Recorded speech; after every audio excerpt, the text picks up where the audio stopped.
Assalamualaikum warahmatullahi wabarakatuh. Good morning, my students. How are you today? I hope all of you are healthy today. Okay, meet with me, Mrs. Eni Wiase, in your English class. After last week, we studied about asking and giving suggestion, and today we are still studying about that. Ya, baiklah siswa-siswi yang Bu Guru banggakan, bagaimana kabar kalian? Semoga kalian selalu dalam keadaan sehat. Bertemu kembali di pelajaran bahasa Inggris bersama saya. Dan setelah minggu kemarin kita mempelajari tentang asking and giving suggestion atau meminta dan memberikan pendapat, dan minggu ini kita masih belajar materi tersebut. Bu Guru percaya untuk minggu kemarin kalian sudah memahami, tetapi yang perlu kalian pelajari minggu ini adalah penekanan ungkapan apa saja yang bisa kalian gunakan ketika kalian asking suggestion atau meminta pendapat ataupun giving suggestion, memberikan pendapat. Okay, student, I will start. Mulai dari ungkapan yang pertama, bahwa asking suggestion dan giving suggestion adalah sebuah ungkapan yang diberikan untuk memberikan dan juga meminta pendapat dalam situasi tertentu. Ada beberapa ungkapan yang kalian bisa gunakan, tetapi yang umum atau lazim yang kita gunakan yaitu ada 3. Yang pertama, ketika kalian meminta pendapat atau asking suggestion, kalian bisa menggunakan yang pertama, what should I do? Apa yang harus aku kerjakan? Atau yang kedua, what do you think I do? Menurutmu, apa yang harus aku kerjakan? Atau yang ketiga, what do you think advise me to do? Nasihat apa yang kamu berikan atau nasihat yang terbaik apa yang harus aku kerjakan? Kemudian ketika kita memberikan pendapat atau giving suggestion, kalian bisa menggunakan ungkapan yang pertama yaitu I suggest you should do. Saya sarankan kamu harus bla bla bla. Yang kedua, I think you should do.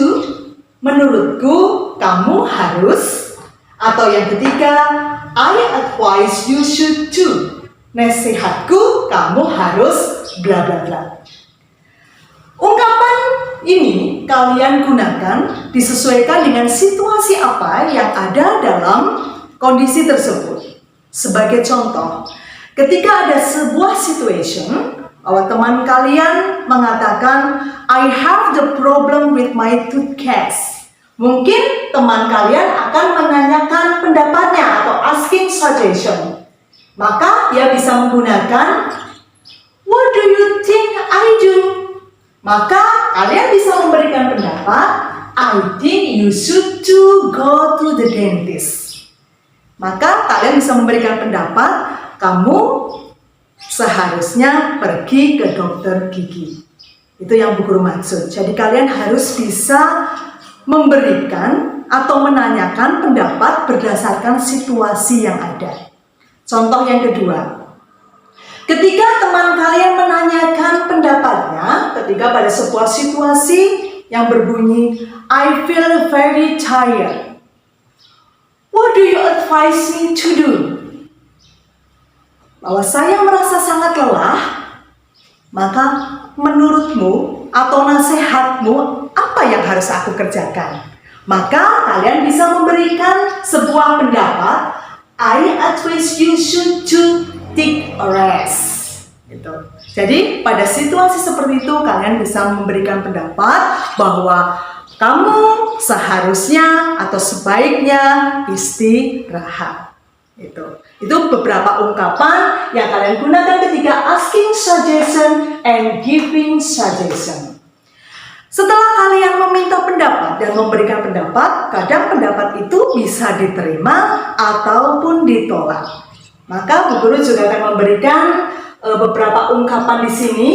Ada ungkapan accepting suggestion, menerima pendapat, ataupun ungkapan refusing suggestion, yaitu menolak pendapat tersebut. Yang pertama, untuk menerima pendapatnya, kalian bisa menggunakan ungkapan yes, I love to. Ya, saya suka itu. Atau okay, good idea. Wah, ide yang bagus itu. Atau yang ketiga, okay, I will try that. Baik, aku akan mencoba itu. Nah, untuk ungkapan refusing suggestion atau menolak pendapat, kalian bisa menggunakan ungkapan I don't feel love it. Saya rasa saya nggak suka itu. Atau oh, it is bad idea. Itu ide yang nggak bagus. Atau yang ketiga, I try that but bla bla bla.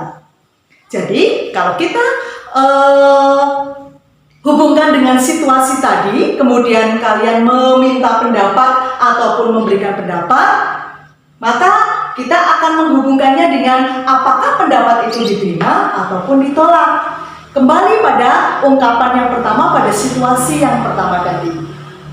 Your friend have the problem with her toothpaste. Mungkin asking suggestion-nya akan berbunyi, what do you think I do?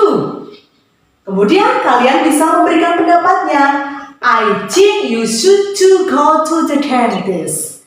Kemudian teman kalian merespon lagi, oh, okay, I will say that. I will go to the dentist. Berarti dia menerima saran itu. Ataupun dengan menolak, I tried that but I feel fried because I meet with the dentist. I fried. Berarti dia menolak pendapat itu.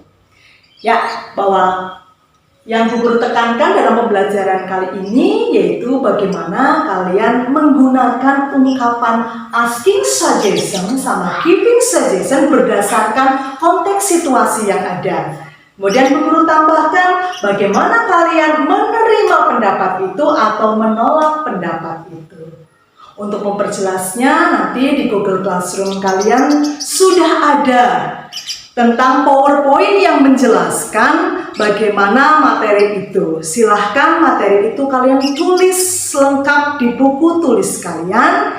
Setelah itu kalian coba untuk mengerjakan link soal yang sudah Bu Guru siapkan untuk mengecek apakah kalian sudah paham atau belum. I think it is enough for today. I hope you can know about the material today. Okay, thank you very much for your attention. Goodbye and see you.